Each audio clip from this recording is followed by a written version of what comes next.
कहानी की शुरुआत में हमें एक आदमी दिखाया जाता है जो कि बहुत सी जंजीरों में कैद था। इसका नाम नल था। वो अंधेरे का बादशाह था। वो अपने बारे में बताता है कि कई साल पहले रोशनी ने इसकी सल्तनत को जला डाला और इसके सिम्बियोट्स बच्चों ने इसको धोखा दिया और इसे यहाँ कैद कर दिया। अब वो यहाँ से आजाद होना चाहता है और एक कोडेक्स नाम की चीज से वो आजाद हो सकता है। और फिर वो इन राक्षसों को आदेश देता है कि बरमान का कोना कोना छान मारो और इस कोडेक्स को ढूंढ के लाओ कि इसके बाद वो सभी प्लैनेट्स को राख कर देगा और सभी सिम्बियोट्स को भी मार देगा। और फिर सभी राक्षस वहाँ से निकल जाते हैं।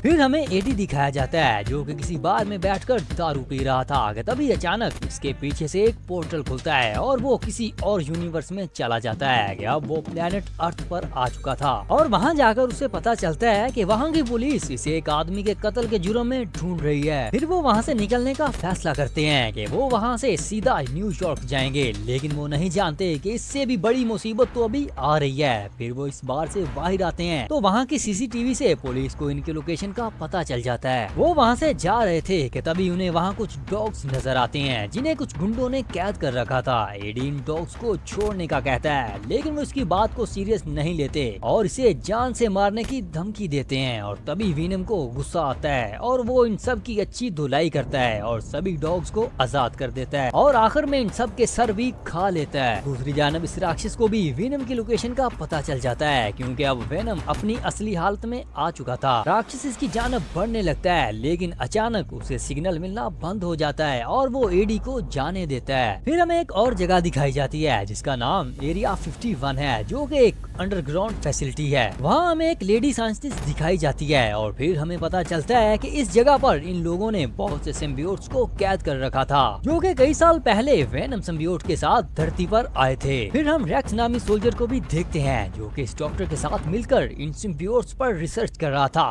वो जानना चाहता था कि आखिर ये सिम्बियोट्स इस दुनिया पर आए क्यों। और फिर साइंटिस्ट रेक्स को इन सिम्बियोट्स के बारे में बताती है कि ये सिम्बियोट्स किसी पैरासाइट की तरह एक दूसरे क्रिएचर के साथ रह सकते हैं और अब ये साइंटिस्ट किसी ऐसे क्रिएचर की तलाश में है कि जिसके साथ ये सिम्बियोट्स अपना अच्छा रिलेशन बना लें, लेकिन अभी तक वो अपने मिशन में कामयाब नहीं हो पाई। और फिर रेक्स इसको बताता है कि इन्होंने एक ऐसे इंसान को ढूंढ लिया है कि जिसके साथ एक सिम्बियोट्स ने अपना अच्छा रिलेशन बना लिया है और बताता है कि वो आदमी इनके हाथ से निकल चुका है और अब इनकी स्पेशल फोर्स इस आदमी को जल्दी ढूंढ लेंगी। फिर हमें एक और आदमी दिखाया जाता है जो कि इनकी कैद में था। वो इस साइंटिस्ट को बताता है कि वो जल्दी यहाँ आ रहे हैं। साइंटिस्ट से पूछती है कि जब सिम्बियोट्स इस दुनिया पर आए तो वो भाग क्यों रहे थे और आखिर वो इस दुनिया पर क्यों आए। तो वो बताता है कि वो अपनी जान बचाकर भाग रहे थे। साइंटिस्ट इससे पूछती है कि आखिर इन सिम्बियोट्स को किससे खतरा था। तो वो आदमी बताता है कि इसके मॉन्स्टर पूरे यूनिवर्स में हमें ढूंढ रहे हैं और फिर वो इन सबको मार देगा और बताता है कि ये सारे सिम्बियोट्स एक नल नामी क्रिएचर के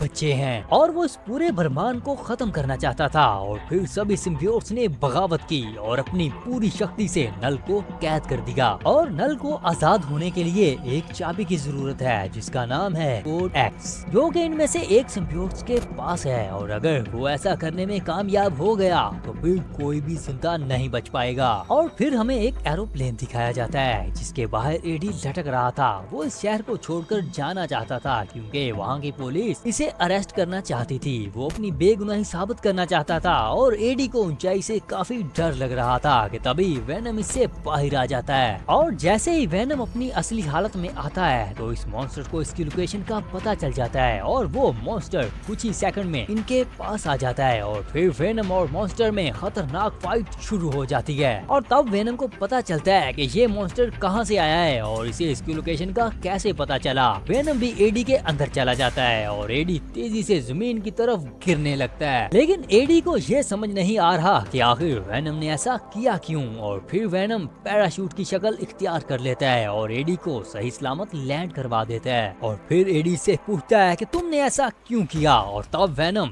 नल के बारे में बताता है। वो कोडेक्स को ढूंढ रहा है और एडी से पूछता है कि कोडेक्स है क्या। और तब वेनम इसके अंदर चला जाता है और बताता है कि मान लो कि तुम मर गए तो मैं तुम्हें फिर से जिंदा कर सकता हूँ, और अगर मैंने ऐसा किया तो हम दोनों की लाइफ आपस में जुड़कर एक बहुत ही जबरदस्त ताकत बन जाएगी। इसको कहते हैं कोड एक्स, और वो एक ऐसी चाबी है जिससे एक खास किस्म का ताला खुलता है और इससे हमें बनाने वाला आजाद हो जाएगा। और तब एडी इसको कहता है कि चलो शुक्र है कि मैं अभी मरा नहीं। और तब वेनम इसे कहता है कि नहीं, तुम एक बार मर चुके हो। और तब एडी को भी याद आता है कि वो सच में एक दफा मर चुका है। और तब इसे पता चलता है कि वो कोडेक्स भी इनके अंदर है। और फिर वेनम इसको बताता है कि इस वजह से मॉन्स्टर इनके पीछे पड़ा था, और बताता है कि वो मॉन्स्टर तब तक इनको नहीं ढूंढ पाएगा जब तक वेनम एडी के अंदर रहेगा। और जैसे ही वेनम अपनी असली हालत में आएगा तो वो मॉन्स्टर कुछ ही सेकंड में इनको ढूंढ लेगा। फिर एडी इससे पूछता है कि आखिर अब हम इस कोडेक्स से कैसे पीछा छुड़ाएं। और तब वेनम इससे बताता है कि जब तक हम दोनों जिंदा रहेंगे तब तक कोडेक्स खत्म नहीं होगा, और अगर इन दोनों में से एक मर जाए तो कोडेक्स खत्म हो सकता है, लेकिन ये दोनों ही जिंदा रहना चाहते हैं। और फिर एडी इससे कहता है कि जितनी जल्दी हो हमें यहाँ से निकलना होगा। और तब इनको एक घोड़ा नजर आता है और वेनम इस घोड़े को सुपर घोड़ा बना देता है और वो लोग वहाँ से निकल जाते हैं। और फिर रेक्स के आदमी एडी को ढूंढ लेते हैं, क्योंकि रेक्स को अभी भी लगता है कि इन सिम्बियोट्स का इस दुनिया में आने का कुछ और ही मकसद है। और फिर वो एडी पर अटैक कर देते हैं और तब रेक्स आदेश देता है कि एडी को मार दो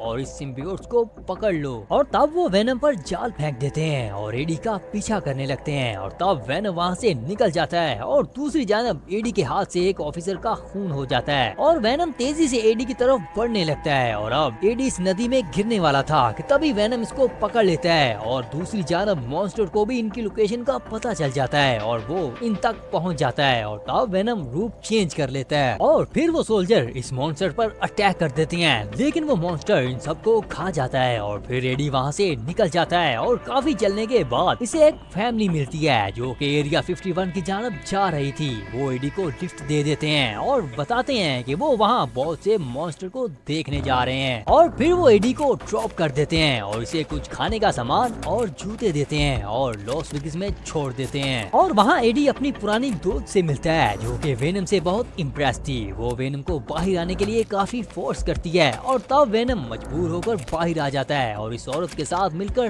डांस करने लगता है और मॉन्स्टर इनको फिर ढूंढ लेता है। और तब वेनम दोबारा एडी की बॉडी में वापस चला जाता है और मॉन्स्टर इसको देख नहीं पाता और वहाँ से चला जाता है। और फिर वहाँ रेक्स और इसके सोल्जर आ जाते हैं कि इनको भी एडी की लोकेशन का पता चल चुका था। और तब वो एडी को पकड़ लेते हैं और इस सिम्बियोट्स को इसकी बॉडी से अलग कर देते हैं और इनको अपने साथ ले जाते हैं। और जब एडी को होश आया तो वो लोग इसे एरिया 51 में ले आए थे और तब रेक्स इस जगह का पूरा कंट्रोल अपने हाथ में ले लेता है कि अब इस जगह का इंचार्ज वही है। वो इन साइंटिस्ट को भी यहाँ से जाने को कहता है क्योंकि एडी की वजह से इसके बहुत से आदमी मारे गए और अब वो एडी की मदद से ये जान पाएगा कि आखिर इन सिम्बियोट्स का यहाँ आने का मकसद क्या था। और फिर वो एडी को बाहर ले आता है और इसे शूट कर देता है, लेकिन इस बार भी वेनम इसको बचाने आ जाता है। वेनम जानता था कि रेक्स एडी के साथ कुछ बुरा करने वाला है और वो इस साइंटिस्ट की बॉडी के जरिए वहाँ तक पहुँच आया था जिसको रेक्स ने इस जगह से जाने को कहा था। और फिर वो मॉन्स्टर भी इस जगह पहुँच जाता है और वहाँ बहुत से सिम्बियोट्स भी कैद थे और इनमें से एक सिम्बियोट्स इस मॉन्स्टर को रोकने लगता है कि वेनम यहाँ से भाग सके, क्योंकि वो जानता था कि अगर इसने वेनम से कोडेक्स निकाल लिया तो कोई भी जिंदा नहीं बच पाएगा। और तब वो लोग वहाँ से भागने लगते हैं और वो साइंटिस्ट इन सभी सिम्बियोट्स को आजाद कर देती है और सभी सिम्बियोट्स बिना वक्त जाया किए इंसानों के साथ बॉन्ड कर लेते हैं और इस मॉन्स्टर से फाइट करने लगते हैं। और दूसरी जानब वो फैमिली भी इस जगह पहुँच चुकी थी जिन्होंने एडी को लिफ्ट दी थी। और तब वो देखते हैं कि एक बहुत बड़ा ब्लास्ट होता है और वहाँ से बहुत सारे एलियन बाहर आने लगते हैं और अब सभी इस जगह से बाहर आ चुके थे।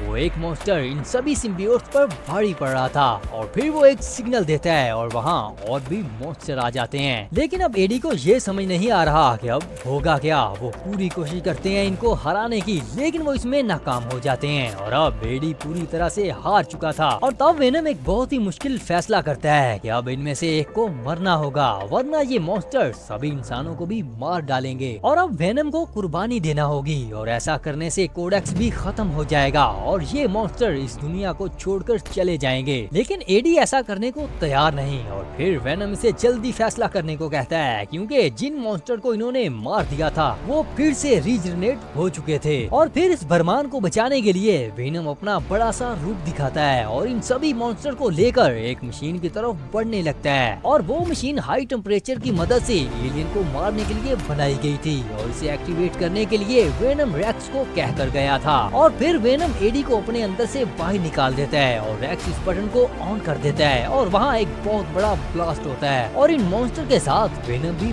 मर जाता है। और फिर जब एडी को होश आया तो इसे पता चलता है कि अब वेनम मर चुका है और इसके इस काम की वजह से इसके ऊपर लगे सारे आरोप भी खत्म कर दिए गए और ये फिर से एक आम आदमी की जिंदगी गुजार सकता है। और इधर ही कहानी का एंड हो जाता है।